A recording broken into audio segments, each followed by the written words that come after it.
Hello friends, kitchen આર્ટમાં આપનું સ્વાગત છે. ફ્રેન્ડ્સ, શું તમે પણ આ રીતની ગળણી વાપરો છો? ચાની આ ગળણીને તમે લાંબા સમય માટે યુઝ કર્યા પછી એકદમ ગંધારી લાગતી હોય છે અને સાફ કરવા છતાં પણ તે સરસ નવા જેવી થતી નથી. તો બસ ફ્રેન્ડ, જૂની ચાની ગળણીને નવા જેવી કઈ રીતે કરવી, તો આજે જાણીશું તેની 2 નવી રીત. જો વિડીયો યુઝફુલ લાગે તો લાઈક અને શેર જરૂરથી કરજો.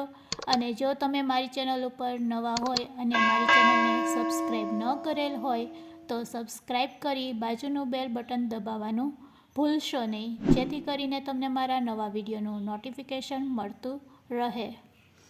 તો ફ્રેન્ડ્સ, સૌથી પહેલાં તો આપણે એ જાણી લઈએ કે ચાની ગળણી આપણે કઈ વાપરવી અને કઈ રીતે વાપરવી.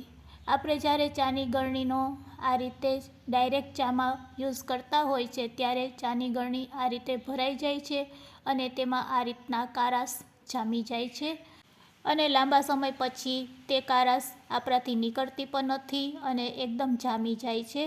તો બસ ફ્રેન્ડ્સ, આ કારાશને આપણે આજે દૂર કરવાના છે ઘરેલું ઉપચાર સાથે. અને ફ્રેન્ડ્સ, બીજી વાત કે ચાની ગળણીમાં ક્યારે પણ પ્લાસ્ટિકની ગળણીનો ઉપયોગ કરવો જોઈએ નહીં. મોટાભાગના લોકો જ્યારે પણ ચા પકાવતા હોય ત્યારે ચાની ગળણીનો જ ઉપયોગ કરતા હોય છે. જ્યારે ચા ઉકળતો હોય ત્યારે આપણે ચાની ગળણીનો ઉપયોગ કરીએ છીએ તો તેમાં સાઈડમાં આ રીતે બધી વસ્તુ જામી જાય છે.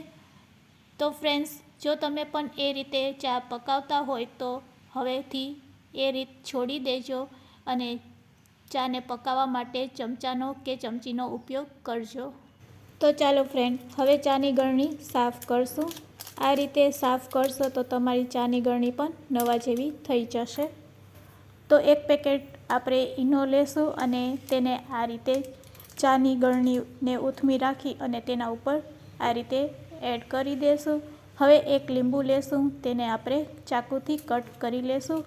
લીંબુનો રસ છે એ તેના ઉપર આપણે આ રીતે સ્પ્રેડ કરશું. લીંબુનો રસ આપણે નીચવી લેશું અને થોડીક વાર માટે તેને રહેવા દેશું. થોડીક વાર પછી આપણે તેને બ્રશ વડે ઘસી લેશું. તો લીંબુનો રસ આ રીતે એડ કરી અને તો આ રીતે થોડીક વાર બ્રશથી આપણે તેને ઘસશું, જેથી કરીને ફ્રેન્ડ્સ, આ રીતે બ્રશથી ઘસવાથી આપણી ચાની ગળણી છે એ એકદમ ચોખ્ખી પણ થઈ જશે અને જામી ગયેલા ભાગને પણ આ રીતે આપણે બ્રશથી ઘસશું તો તે એકદમ સોફ્ટ થઈ જશે અને સહેલાઈથી તે નીકળી જશે. તો બસ તમારે બ્રશનો ઉપયોગ આ રીતે કરવાનો. તો તમે જોઈ શકો છો, સહેલાઈથી આ રીતે તમે ઘસશો એટલે જ્યાં જ્યાં ચોંટી ગયેલો ભાગ છે તે પણ સહેલાઈથી આ રીતે તમે સાફ કરી શકો છો. હવે વાસણ સાફ કરવાનું લિક્વિડ તેના ઉપર આ રીતે રેડીશું અને પછી બસ આપણે ખૂંચાથી તેને ઘસી લેશું. આ રીતે તમે ચાની ગળણીને સાફ કરશો તો તમે ચાની ગળણી જોઈ શકો છો એકદમ ચમકવા લાગી છે. બસ આ રીતે ચાની ગળણીને ધોઈ અને પછી ગરમ પાણીમાં તેને એકવાર આપણે પલાળી દેશું થોડીક વાર માટે, એટલે ચાની ગળણી છે એ એકદમ ચમકવા લાગશે. તો હવે આપણે હુંફાળું પાણી લઈ લેશું. સહેજ ગરમ હોય તેવા પાણીમાં ચાની ગળણીને આ રીતે રાખી દેશું અને તમે હવે જોઈ શકો છો ચાની ગળણી છે એ એકદમ નવા જેવી લાગી રહી છે. જેટલો પણ કચરો હતો ચોટેલો તે દૂર થઈ ગયો છે. તો તમે આ રીતે ચાની ગળણીને નવા જેવી કરી શકો છો અને ફરીથી ઉપયોગમાં લઈ શકો છો. તો ફ્રેન્ડ્સ, લાગી રહી છે ને એકદમ નવી, બજારમાંથી લીધેલ હોય તેવી ચાની ગળણી? જો તમને ડિફરન્સ પણ બતાવું છું, આ ધોયેલ છે અને આ વગર ધોયેલી, બંનેમાં તમને ફરક દેખાશે. તો ફ્રેન્ડ્સ, ચાની ગળણીમાં જામેલા કચરાને તમે આ રીતે સાફ કરી શકો છો. હવે બીજી રીત જાણી લઈએ. જો તમારી ચાની ગળણી વધારે કચરાથી જામી ગઈ હોય તો શું કરવું? તો તેમાં પણ એ જ રીતે તમારે પહેલાં ઈનો અને લીંબુનો ઉપયોગ કરવાનો અને આ વખતે થોડીક વાર તેને રાખીને બ્રશથી ઘસ્યા પછી જો ચાની ગળણી વધારે ઉપયોગમાં લીધેલી હોય અને સાઈડમાં કારાશ વધારે જામી ગઈ હોય તો વિનેગરનો ઉપયોગ કરવાનો. વિનેગરનો ઉપયોગ કરવાથી પણ તેમાં રહેલી કારાશ જતી રહેશે.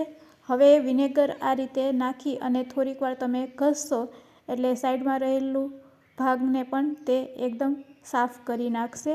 આ રીતે તેને હવે ઘસી લેશું ખૂંચાની મદદથી અને જરૂર લાગે ત્યાં બ્રશનો પણ ઉપયોગ કરવાનો.